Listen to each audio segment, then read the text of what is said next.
É claro que não é o meu caso, mas eu já ouvi falar que é horrível quando você manda mal em videogames. Mas é pior ainda quando o próprio jogo põe o dedo na sua ferida. Sim, há uma série de jogos que tiram sarro de você por mandar mal. De conquistas ofensivas a ajudas vergonhosas, aqui estão alguns videogames que te zoam por ser ruim.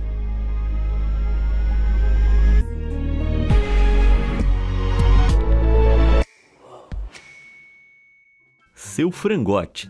Metal Gear Solid é uma franquia icônica conhecida pela sua ação de espionagem tática. O objetivo do jogo é passar despercebido. Claro, você pode sair atirando pra todo lado, mas isso não é exatamente incentivado. E o quinto jogo da série, The Phantom Pain, de 2015, não é exceção. Mas o que acontece se um jogador for tão discreto quanto um elefante num santuário de gatos? Bom, se você for terrivelmente ruim e morrer 3 vezes seguidas, vai ter uma hora que o jogo vai oferecer uma pequena ajuda, embora seja uma ajuda incrivelmente humilhante. Eu te apresento o Chapéu de Galinha. Esse acessório é incrivelmente poderoso, mas ao custo de fazer você parecer um completo idiota. As primeiras 3 vezes que os inimigos avistam o jogador, eles são instantaneamente colocados para dormir, garantindo 3 erros gratuitos antes que o chapéu desapareça. A mensagem é clara: qualquer jogador que precise usar o Chapéu de Galinha é ele próprio um frangote. Isso é o mais próximo que qualquer desenvolvedor pode chegar de simplesmente colocar o seu jogador sentado na frente dele e falar: melhor aí, né, novato? Mas o que acontece se mesmo com toda a ajuda do chapéu você continuar sendo ruim? Calma, pode ficar tranquilo. Vai ser oferecido para você o Chapéu de Pintinho. Essa é uma versão super potente que o torna 100% invisível para todos os inimigos do jogo. Sim, se você errar o suficiente, o jogo simplesmente decide que você é um caso perdido. Mas me conta aí, você já precisou usar os chapéus de galinha e pintinho para completar The Phantom Pain? Confessa aí nos comentários. Proibido perdedores. Na série Twisted Metal, os jogadores devem enfrentar inimigos em uma violenta batalha de veículos épica. O último a ficar de pé, ou dirigindo, vence. Dado quão implacável esse tipo de jogo pode ser, não é surpreendente que ele não tenha tempo para um desempenho ruim. Mas quando eu digo pouco tempo, eu quero dizer absolutamente sem tempo, irmão. Vai por mim. Assim como muitos jogos, Twisted Metal 2 de 1996 tem configurações de dificuldade. Alguém que esteja jogando pela primeira vez pode muito bem escolher o modo fácil, e com razão, mas estaria cometendo um grande erro. Depois de triunfar sobre o primeiro grande chefe do jogo, os jogadores que escolheram jogar no modo fácil provavelmente sentem que estão começando a pegar o jeito, mas assim que eles estão se preparando para outra luta, Twisted Metal 2 prontamente mostra a eles essa tela. Perdedores não são permitidos a partir desse ponto. Nossa, nem preciso dizer que os desenvolvedores aparentemente não têm muita consideração por quem joga no modo fácil. E não era só uma trollagem amigável. Você literalmente não pode progredir sem aumentar a dificuldade. Se eu não fosse esse cara incrível em todos os jogos já feitos, eu poderia ter desligado meu console para sempre naquele momento. E fora do mundo dos videogames, eu sei que todo mundo joga a vida no modo difícil. Então por que não tornar as coisas um pouquinho mais fáceis curtindo e se inscrevendo aqui no canal? Assim você nunca mais vai perder nenhum vídeo incrível como esse. Combinado? Conquista desbloqueada. Então vamos para a próxima fase. Poder estelar.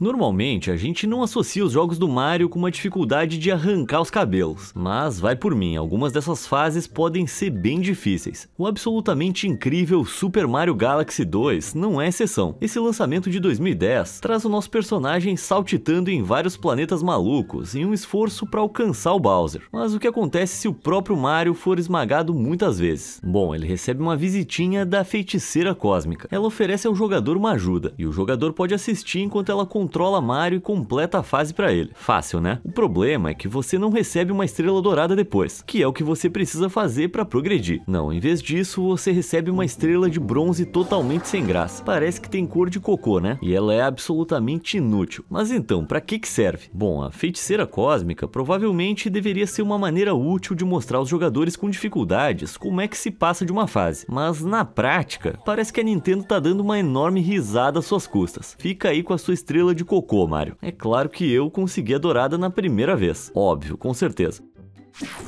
Trapaceando.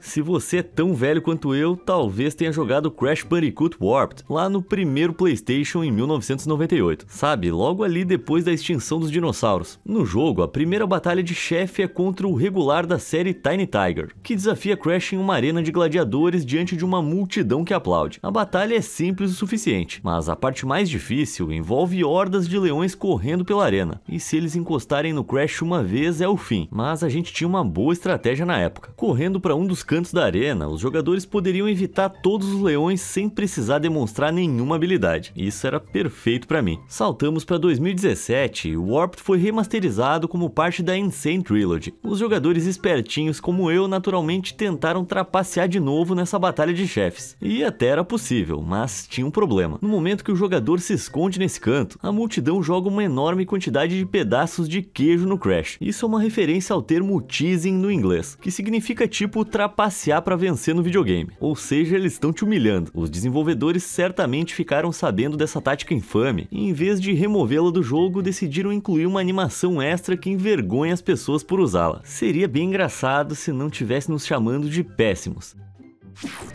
Apenas decepcionado.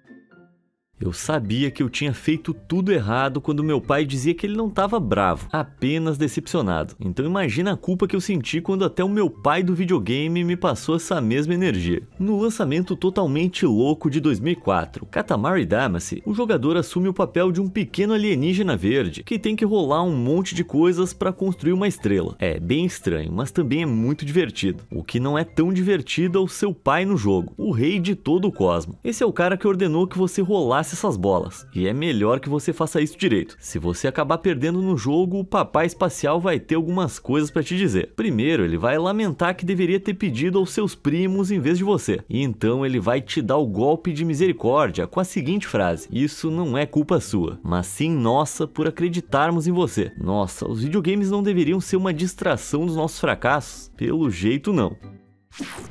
Zombaria de Arkham.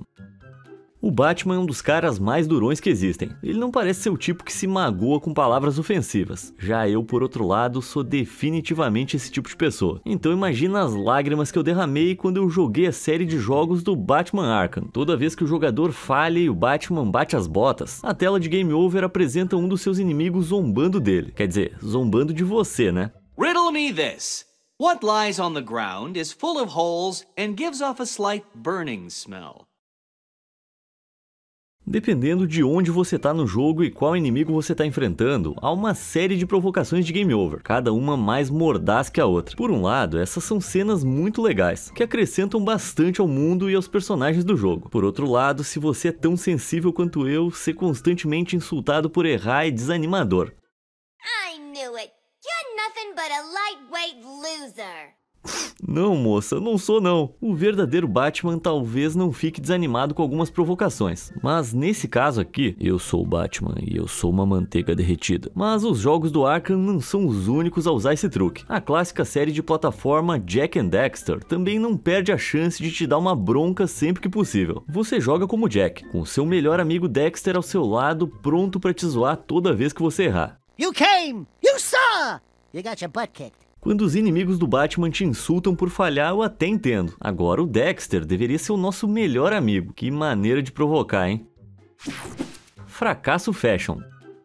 Alguém lembra de Explosion Man, de 2009? É um jogo de plataforma maluco, estrelado por um cara que pode explodir à vontade. Em outras palavras, é tudo que eu quero num jogo. Acontece que é bem desafiador, exigindo saltos precisos e um timing impecável para vencer. Por causa disso, muitos jogadores levaram uma surra várias vezes. Mas se você aceitasse ajuda no jogo, as coisas ficavam bem mais irritantes. Imagina, você já tá ali tentando há horas. A cada tentativa, você chega bem perto do final da fase, mas falha exatamente no mesmo ponto. Você tá prestes a arrancar os cabelos de raiva. Então aparece um pop-up na tela. Você morreu demais. Agora você pode selecionar o caminho do covarde. Ah, como se eu fosse escolher isso. Você ignora a opção, mas depois de mais meia hora de tentativas fracassadas e com a hora de dormir se aproximando, você acaba cedendo. Aceita a oferta e é recompensado com um salto de fase. Nada muito satisfatório, mas pelo menos você pode continuar. Bom, o jogo não deixa você sair tão fácil assim. Pelo resto do jogo, você vai ter que ficar usando essa sainha de balé ela é fofinha. Então você é constantemente lembrado do seu fracasso absoluto, a cada maldito segundo. É pura humilhação. Beleza, já entendi, eu sou péssimo. Passa essa sainha pra cá que eu vou usar.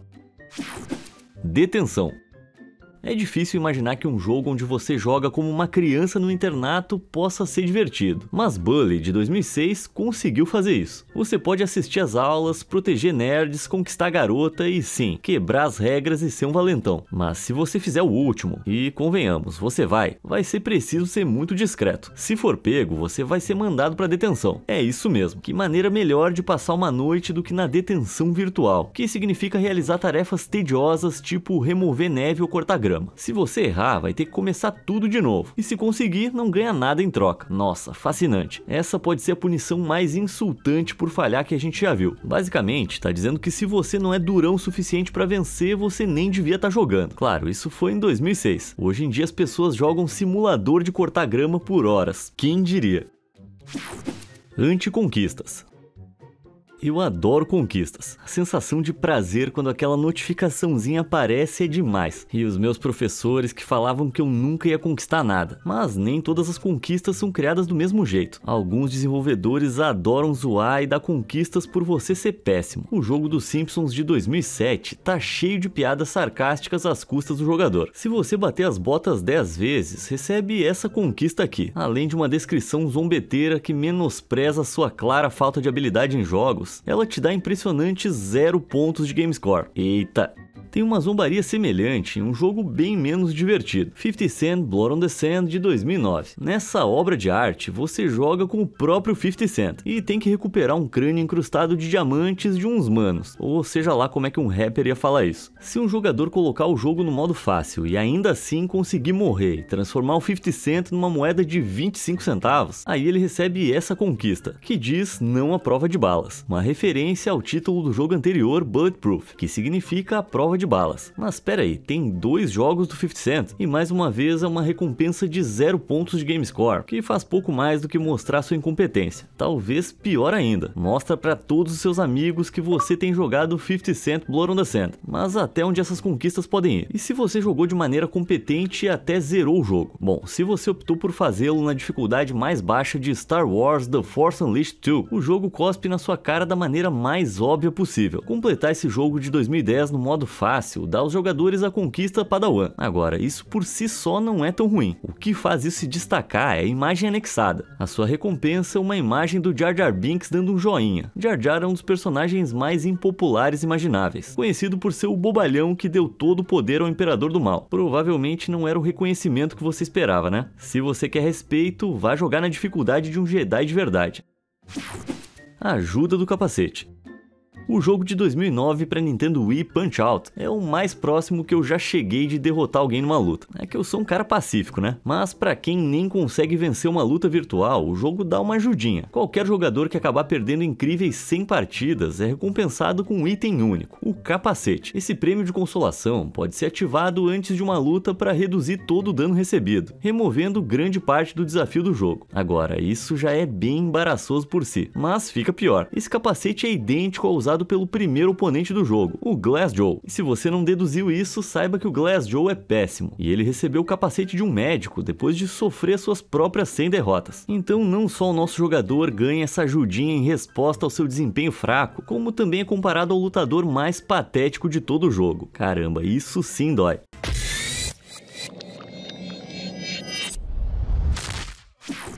Princesinha. Se eu tivesse que fazer um vídeo especificamente sobre os nomes de jogos mais estranhos, The Dishwasher Vampire Smile de 2011 provavelmente estaria no topo da lista. Mas embora o nome seja estranho, o jogo é incrível. Você controla um personagem conhecido apenas como The Dishwasher e a sua irmã Yuki, em um contexto de batalha sombrio e violento. E você provavelmente vai ser espancado por hordas de zumbis fedorentos, que é bem difícil. E quando você inevitavelmente falha bastante, acaba desbloqueando o modo Princesinha, um nível que fica fica ainda abaixo da dificuldade fácil. Enquanto joga nesse modo secreto, seu personagem recebe muito menos dano e causa muito mais. Até aqui, tudo padrão. O que não é padrão são as mudanças estéticas que o modo aplica. A tela é coberta por um tom vibrante de rosa, e coraçõezinhos flutuam por toda parte. Cara, isso mata completamente a vibe do jogo. E é óbvio que o jogo tá dizendo aqui, qualquer um que seja tão ruim a ponto de precisar jogar nesse modo, claramente não consegue lidar com o jogo de verdade, e precisa ser tratado como um bebê. E de maneira bem histérica, desbloquear o modo vem com uma conquista intitulada Os Críticos de Jogos Ficarão Satisfeitos. Uma provocação à falta de habilidade de muitos jornalistas do setor. Perfeito. Mas Vampire Smile não é o único jogo a fazer algo assim. Ninja Gaiden Black, de 2005, estrelando o ninja Ryu Hayabusa, é um jogo bem desafiador, que leva os reflexos e a habilidade do jogador ao limite. Naturalmente, eu não me diverti muito. Se um jogador conseguir morrer 3 vezes logo na primeira fase, ele é confrontado com a pergunta: você escolhe abandonar o caminho do ninja? Se ele escolher sim e confirmar várias vezes que tem certeza absoluta, a fã número 1 de Ryu, Ayane, aparece. Ela lamenta ter superestimado muito seu herói e basicamente diz que vai assumir o controle. E isso desbloqueia a dificuldade mais fácil, o modo Cão Ninja. Enquanto ativo, Ayane constantemente fornece ao jogador itens úteis, como essas faixas cor-de-rosa simplesmente fabulosas que aumentam o dano de Ryu. Além disso, os inimigos causam muito menos dano, e Ayane deixa pequenas mensagens de apoio pro nosso herói por toda a parte.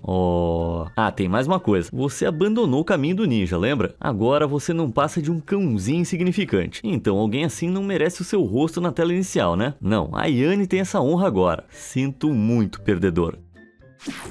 Jogando como um bebê. Quando se trata de videogames que zombam de você por escolher o modo fácil, é impossível não mencionar os lendários jogos de tiro da id Software. Tanto o Wolfenstein 3D quanto o Doom deixam claro o recado desde o momento em que você inicia o jogo. Os modos de dificuldade mais baixos de Doom são intitulados Sou Jovem Demais Pra Morrer e Ei, não tão difícil. O Wolfenstein 3D foi ainda mais longe, com as suas dificuldades mais baixas chamadas de Não Me Machuque e Posso Jogar, Papai, sendo que esse último vem com uma imagem do protagonista BJ Blazkowicz com um chapéuzinho de bebê e uma chupeta. Que fofinho. As dificuldades mais altas em comparação têm nomes que em português seriam tipo Manda Vir e Eu Sou a Morte Encarnada. Portanto, a mensagem é clara: escolha o difícil e seja venerado, ou escolha o fácil e seja implacavelmente ridicularizado por isso. E essas dificuldades são mantidas em vários lançamentos futuros das franquias. Então, se você for escolher qualquer uma delas, apenas lembre, não seja um bebê. Nemesis. Um dos principais pontos de venda de Middle-earth Shadow of Mordor de 2014 é o seu revolucionário sistema de Nemesis. É também uma das maneiras mais engenhosas de uma desenvolvedora criar um sistema de jogo praticamente inteiro com o objetivo de te zoar. O conceito é simples: se o jogador for derrotado por um dos muitos inimigos orcs do jogo, esse orc vai receber uma promoção. Ele se tornará mais forte, mais assustador e lendário entre os seus pares. Afinal, ele foi o que finalmente te derrotou. Mas em Shadow of Mordor, o personagem do jogador, Talion, se fundiu com um espectro élfico chamado Celebrimbor. Isso significa que você pode ressuscitar após cada morte e voltar para se vingar do seu algoz. É um bom contraste com algo como Dark Souls 2, o infame símbolo da dificuldade em videogames. Nesse jogo, em vez de o inimigo se tornar mais forte, o jogador se torna mais fraco a cada morte, uma redução na saúde máxima. Não é exatamente uma zoação, mas ainda assim é uma mecânica punitiva que é parte integrante do jogo. Agora, aquele orc que te derrotou em Shadow of Mordor, isso é outra história. Aquele orc vai lembrar de você, assim como você lembra dele. O que isso significa na prática é um Nemesis, alguém que te venceu e sabe disso. O seu Nemesis frequentemente vai te desprezar, te zombar e te ridicularizar sempre que cruzar seu caminho, especialmente se ele te vencer mais de uma vez. Is this some kind of joke? I killed you already. Assim, você vai ser constantemente lembrado de como falhou miseravelmente, fazendo com que você não queira nada mais do que acabar com aquele sorriso estúpido de orc. Claro, é irritante ser insultado por um desses caras, mas realmente adiciona a construção da história. Não tem nada mais satisfatório do que finalmente colocar as mãos no idiota que tá te atormentando e deixar ele conhecer o lado afiado da sua espada. Nos videogames, claro. É claro que eu tô falando de videogames. Insultos desbloqueáveis. O modo fácil. A essa altura você já viu que alguns jogos adoram te zoar por escolher ele, mas tem um jogo que ainda consegue te zoar por isso sem nem mesmo ter um modo fácil. Como assim? Bom, deixa eu explicar. No implacável Devil May Cry 3, os jogadores a princípio só podem jogar o jogo na dificuldade normal, mas se você morrer 3 vezes, vai ser saudado com uma pequena mensagem. O modo fácil agora está disponível. Uhul! Parabéns! Será? Se você ceder e escolher esse modo, vai receber uma mensagem que pergunta se você gostaria de escolher o automático ou não. Essa configuração basicamente executa combos complexos de botões para você. Então, em vez de apertar rapidamente um monte de botões diferentes em uma ordem específica, tudo que você precisa fazer é apertar apenas um. Mas Devil May Cry é literalmente sobre aprender a realizar combos estilosos nos inimigos. Então, ver o jogo ficar cansado e simplesmente se oferecer para fazer toda a sua principal mecânica de jogo para você, olha, é desanimador para dizer o mínimo. Quer você escolha o modo automático ou não, terminar o jogo no fácil recompensa os jogadores com essa bizarra tela final, que diz mais ou menos: ser uma história antecedente não significa que você possa ser um novato. É sério isso? O jogo acabou de me chamar de novato? Acho que sim, a mensagem tá clara. O jogo é feito para ser jogado no mínimo na dificuldade normal. Se você falhar o suficiente, ele te dá uma colher de chá e te deixa jogar no modo fácil, mas ele não vai te deixar esquecer disso. Casa do Inferno. O grande lançamento de 2020, Final Fantasy VII Remake, conseguiu recriar e remixar com sucesso o já icônico original em um dos jogos mais populares do PlayStation 4. Mas tem uma parte do jogo que eu não gostei: a Casa do Inferno. Pra quem não sabe, a Casa do Inferno é provavelmente o chefe mais difícil do jogo. Uma batalha bombástica e assustadora que acontece em uma grande arena diante de uma multidão. Certamente eu joguei o controle longe algumas vezes durante as minhas primeiras tentativas, mas a dificuldade insana do chefe é só um ingrediente nessa torta de angústia. Essa luta de arena em particular conta com comentaristas que narram basicamente qualquer coisa que aconteça. Então cada vez que você erra, e vai por mim, você vai errar bastante, eles fazem questão de te lembrar disso. Isso é que é ser implicante.